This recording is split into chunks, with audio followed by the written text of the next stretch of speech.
All right, Wednesday morning has arrived. Midweek, the midweek hump, with a lot of fascinating facts in the archives. It's 100 years worth of information from publications harbored over at the South Central Kentucky Cultural Center. And Sam Terry is with me today to talk about the last century's worth of fascinating news. Sam, how you doing, sir? I'm well. How are you today, Henry? I'm doing good. You know, we have to be proud of the South Central Kentucky Cultural Center.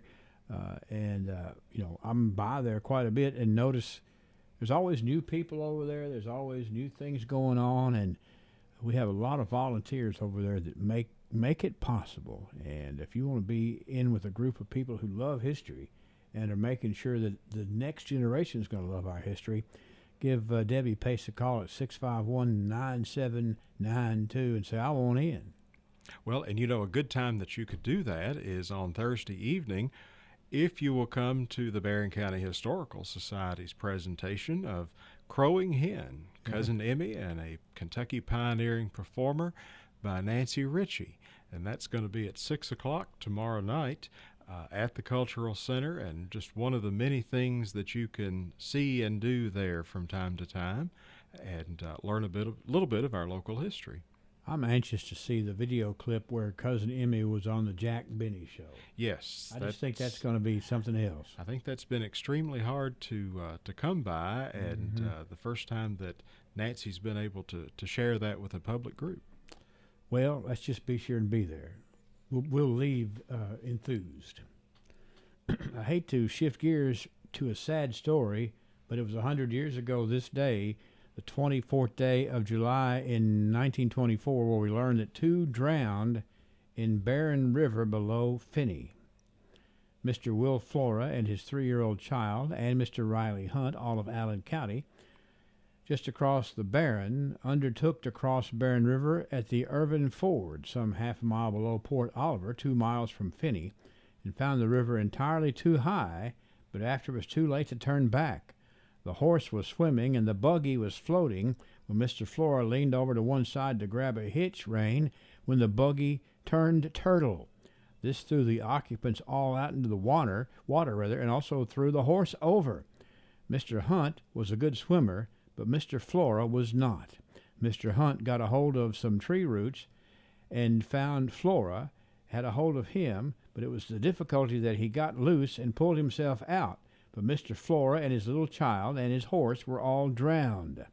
Mr. Flora was an excellent and well-to-do citizen, and the child which was drowned with him was the third child he had taken to raise. Goodness, what a sad story. That story is just riddled with sadness, isn't it? And quite a bit of description, too, yes. In that story about how it happened, but it makes you think. But the realities of everyday life 100 years ago for a lot of our area citizens. You're right. This was the day in 1934 we pick up the Glasgow Republican, and we read about a meeting of baseball fans Tuesday night in the city courtroom.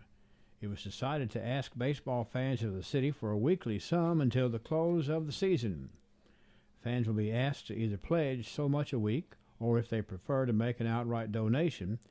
It's estimated that $25 to $30 per week will be needed to maintain the fine team we now have. If you wish to help, see Dick Ropp or Preston Jewell. Now, you think about it. These are 1934. These are post-Depression dollars they're asking for here. And we've always talked about how much our community loves baseball.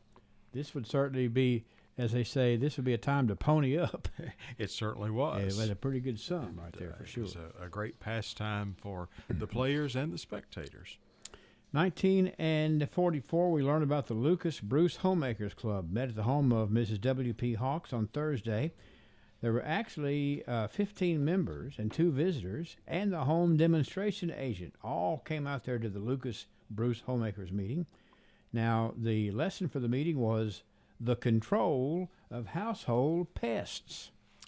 Not household pets, Sam, but household pests. Well, that's important. That's right, it is. I'm sure it was a big discussion. Learned a lot about that for sure.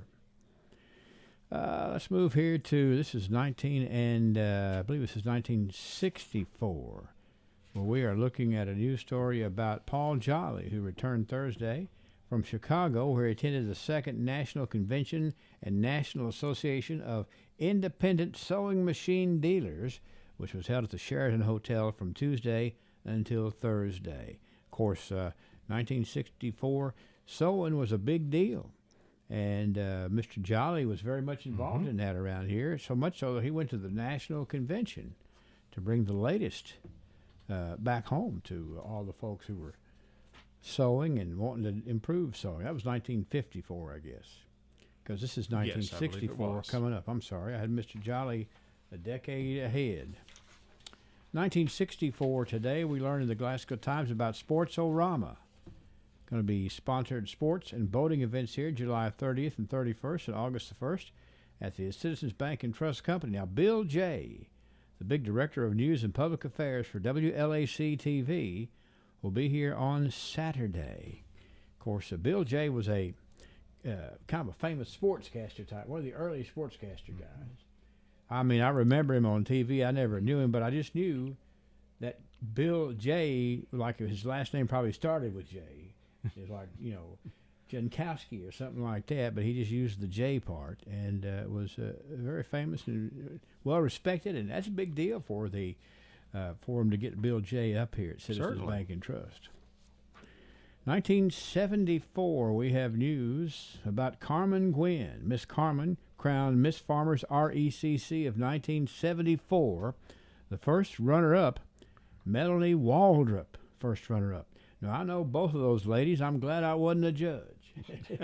Exactly. Because those are both the lovely young ladies who represented their communities well in the Miss Farmers RECC pageant there in 1974. And I think the Farmers Rural Electric annual meeting is tomorrow night. I believe it is. I believe it is. They kind of try to do it about the same time. Maybe they have some of the former Miss Farmers RECCs come to the activities.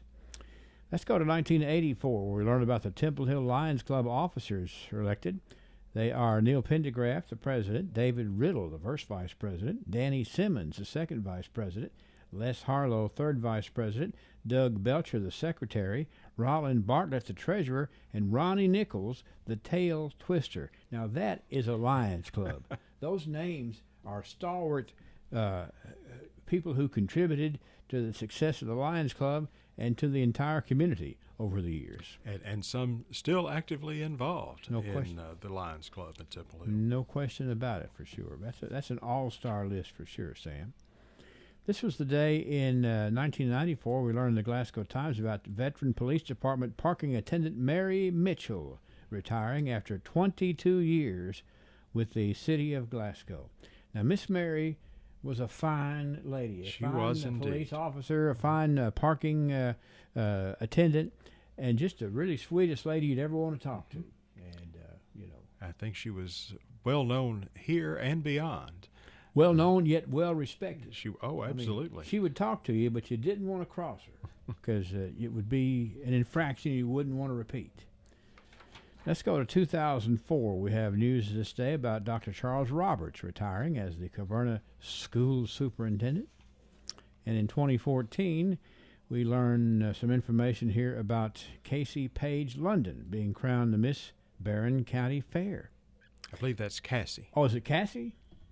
Well, I'm looking at it now. You're exactly right. Cassie Page London, Miss Barren County Fair of 2014. So we've got a lot of royalty in here, Sam, and a lot of history as well. We certainly do. So let's certainly savor some of these things. I really like the fact that for me personally, and hopefully for a lot of other folks that listen to this program, we connect a few dots. I think we do. There's a few puzzle pieces that come into play when we put a name or two together, or where something was, or what decade it was in, and we really appreciate all of the hard work that you do, and Gail Berry does, and Debbie Pace, and all those volunteers at the Cultural Center. Gives us something to be proud of. And we're going to repeat tomorrow as we take one more further day down the past century in the archives.